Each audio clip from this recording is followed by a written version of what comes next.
Alright folks, welcome back to The Average Garage. In today's episode, I'm going to go pick up my wheels. Apparently they're done. I have no idea what colour they are. I have no idea what colour anything else is. So yeah, we're going to go pick them up and hope for the best, and then we'll probably get them wrapped in some tyres, and then I'm going to also pick up some brakes, and then we can get the bloody car off the hoist. I can't wait, so let's crack on.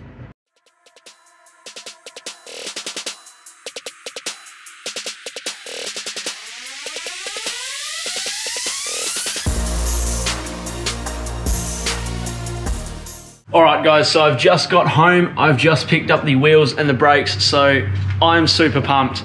McQueen's has done an awesome job, so let's have a look and see what colour they are. See if any of you have guessed it right.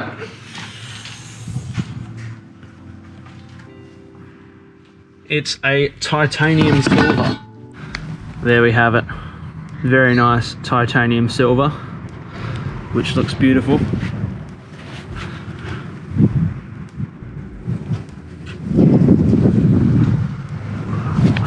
Alright, so there you have the wheel colour. Now for the brakes. Now, a lot of people will say this is cliche, but I have to agree with the painter here. When it all comes together, it's going to look absolutely amazing. So let's go grab one.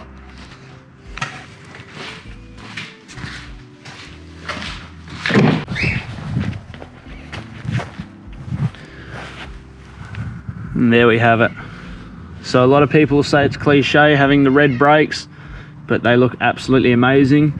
And when they're behind the wheel, they should look the part. So I think it's a pretty good combination. I'm pretty happy with that. So yeah, I'm pretty happy with that, and I can't wait to get them all on the car. I'm gonna get the wheels wrapped in some tires next week, and then we can start putting it all back together. So I've got everything now to put it back together to the point where I can get it off the hoist, and then we can get the hoist fixed.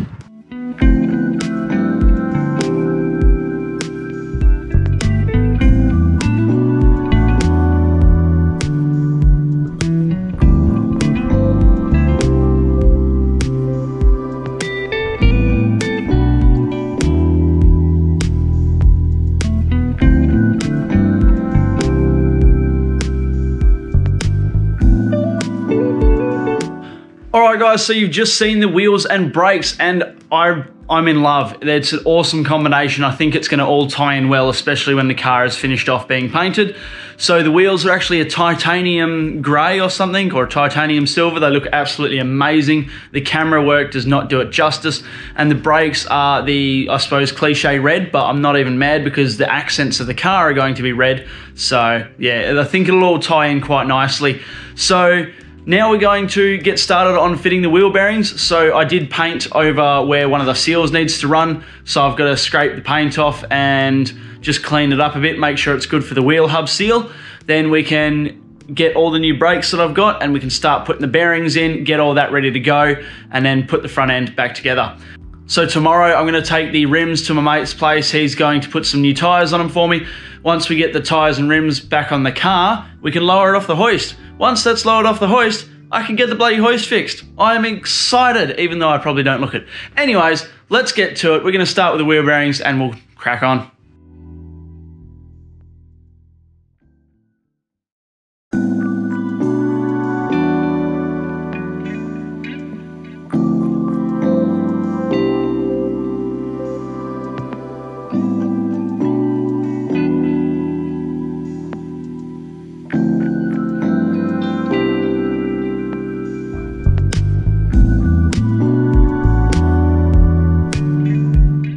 Alright guys, so I've cleaned the spindles up. Now, one other thing I'm doing, which I've just started doing off camera, and I'll probably continue doing off camera, I just thought I'd update you though, is I've popped the pistons out using some compressed air. I'm just making sure there's no issues in there that I need to be aware of. And I actually picked up myself a Fandango ultrasonic cleaner. It's just a cheapie off eBay, but it gets the job done.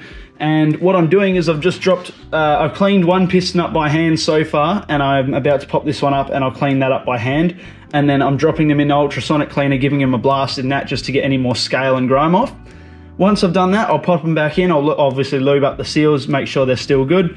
I might even try and see if I can get a seal kit from a Repco or something.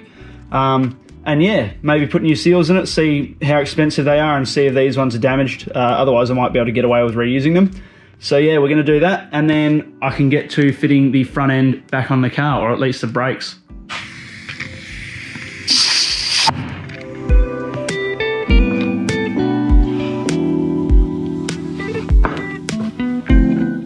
I had the block of wood in there, just to make sure it didn't slam into the caliper and do any damage. So the wood and the rag that I have here, that took the brunt of it. And it slides out. As you can see, it's not the prettiest, but that'll clean up. It doesn't look like there's any pitting in there. If there is, it'll be quite minor.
Okay, so I've just unboxed a new rotor, and with a bit of a plot twist, it turns out the rotor comes with new bearing cones already in it.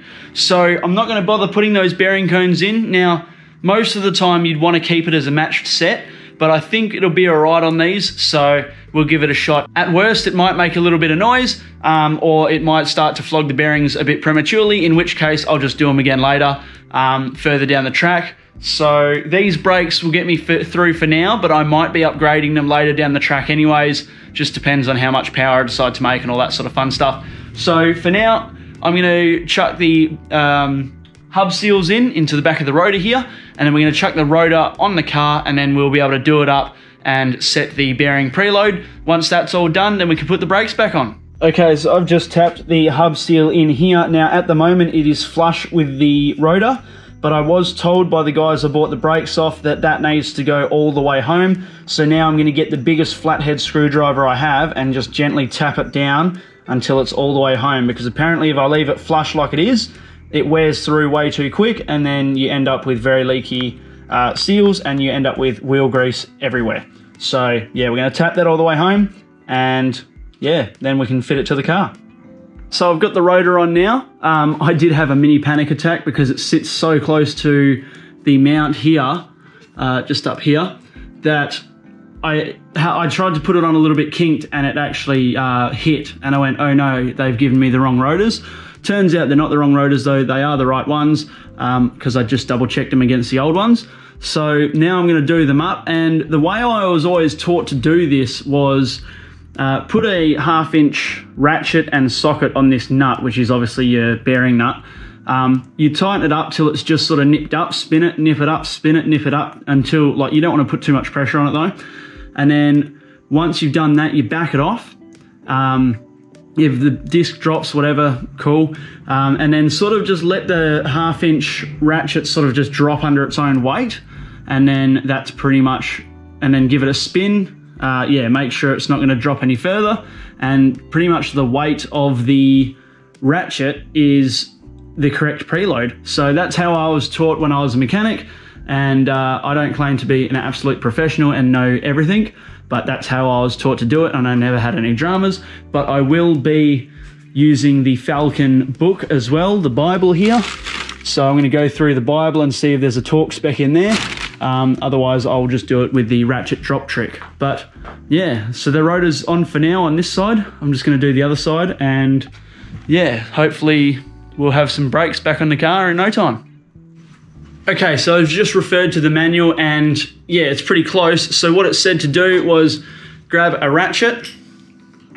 So I'm just going to back this off because I've already done it. So it says to grab a ratchet. So it says to spin it while slowly tightening it up just a little bit. See, I'm not holding the end of the ratchet because I don't want the leverage. I just want to nip it up. It says you want to nip it up to no more than 27 Newton meters. So that's quite firm right now. Then what it says to do is undo it. So now I've cracked it off. And then it says while spinning the rotor, you want to tighten it up with your hand, not any form of tool. So just my fingers on there now. Make sure everything's seated and centered, and that's it. Now I can put the lock nut on there and the cotter pin or the split pin. We'll drop that through, tighten it up, that's done.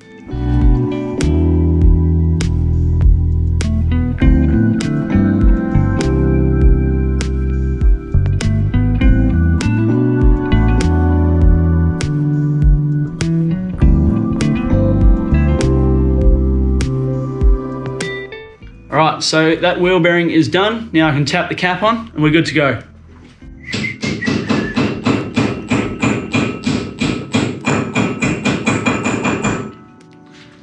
So that's one side done. Now I can clean the rotor and chuck the brakes in and we're good to go. And I did remember a couple of minutes ago, I also need to put the steering rack back in. Otherwise, loosey-goosey. Also, you may have noticed that everything's still only finger tight under here. That's because I'm waiting till I can get the weight of the car down on the ground, and then I'm going to go around and tighten all the suspension bolts.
So the brakes are now together, so yeah, it's looking really good. It's starting to look like a car again, so I'm getting pretty excited to get this thing down and on the ground and get the hoist sorted. So yeah, we'll run you through the brakes. So obviously, like I said before, everything's still yet to be completely tightened up. I do need to put the brake lines on still. I need to get some new brass washers or copper washers for them. But yeah, it's all coming together. It all looks like a car again. So we've got some nice shiny red brakes on. Everything else is painted up, ready to go. The ABS sensors zinc plated obviously, but they were done they're done by the manufacturer of the rotors. But yeah, everything else is looking good. It's coming together. I can't wait to see this thing completed, especially when I get the wheels back on. So the rear end is now looking nice and complete. So we've got the disc guards on the back here. Nice painted up diff, everything else is zinc plated. I've had to run the original broken dust boots for the handbrake levers. I do want to replace them, but I've got to find what fits because obviously these ones aren't available anymore. But yeah, I might have to adjust the handbrake up as well, but we'll get there when it comes time. But for now, it's all complete. All right, so next step, we're gonna chuck the wheels on. So tomorrow I'm gonna take the rims down, I'm gonna get some tires chucked on them, then we can chuck them on the car, see how it looks, and then we can worry about getting the car down on the ground. But I will probably end it once I get the wheels on. I'll probably worry about getting the car down and the hoist in another episode, because this episode is probably dragging on a bit. If it's not, I'll cut it short anyways. So yeah, see you tomorrow. All right guys, I am super pumped. I've just picked up the rims from having the tires fitted and they look absolutely amazing. Check that out. They look so much better with tires on them. So let's get them out the car and chuck them in the shed.